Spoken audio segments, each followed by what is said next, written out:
Chapter 62. Call Me Winnie.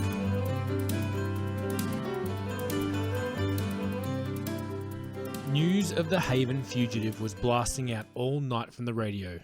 Fugitive was another policeman word. I guess it applied pretty accurately to Nora. All the grown-ups were sitting around the dinner table with the radio on quietly in the background, as they planned.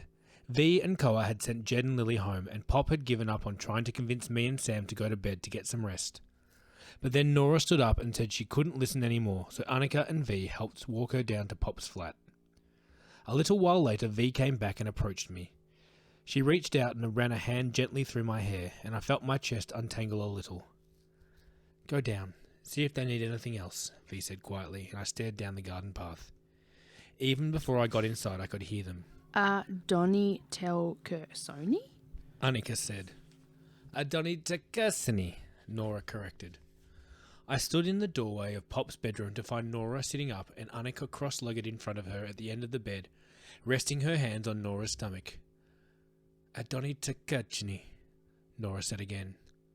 "What's that?" I asked, and Annika jumped a little and snatched her hands back. She turned around and looked relieved when she realised it was only me. "Would you like to dance?" Annika said. Donny tel Kursoni? I smiled as I came in, and Annika scooched over and made room for me on the bed. "I'm asking Nora's daughter to dance," Annika explained. and she replies. And Nora leant forward and put her hand out. I placed mine in hers so she could put it on her belly, where I felt her daughter kicking and fluttering. Exactly the same as Drumlin had. "I talk to her always," Nora said, smiling down at the place where my hand was on her belly, and I remembered Annika telling me once that babies would seek the warm spots.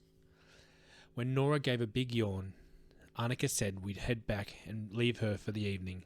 She said I should be getting to bed too. "Is it hard?" I asked, when Annika came to the doorway of my room a little while later to say goodnight. "Feeling Nora's baby like that?" Annika looked behind her. Mr. Curry, Koa and V had all gone home, but I could still hear Pop's and Luca's voices low coming from the kitchen. She stepped into my bedroom and I turned on my bedside lamp.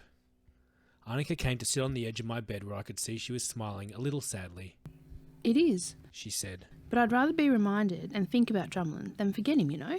I nodded because I did. That's what I tried to do at first, just sit in my room and try not to cry. Try to empty my brain of thinking about him. Annika reached out, tucked my fringe behind my ear and said, "But grief is an expression of love, and I love him so much. He changed everything for me, the same way you did." I looked down at my hands, but Annika gently lifted my chin until our eyes met. "I love you, Fredo. You do know that, don't you?" I couldn't speak because I didn't know, and it wasn't too long ago that I'd felt like Annika and Sam were coming in and rearranging all my family's borders and leaving me off their new map. And without needing to explain any of that, I think Annika suddenly saw it all. "Oh, Fred, I love you. And I didn't want to scare you with that. I know you miss your mother something fierce, and Luca told me that you were scared of forgetting her, so I didn't want you to think that I was, replacing her." Luca says love doesn't work like that. Annika smiled. "Well, Luca is a very smart man." I closed my eyes and heaved myself out from underneath the covers so I could crawl over to Annika and let her arms wrap around me as I leant into her and did the same. "Annika," I said. "Yes, Fred?"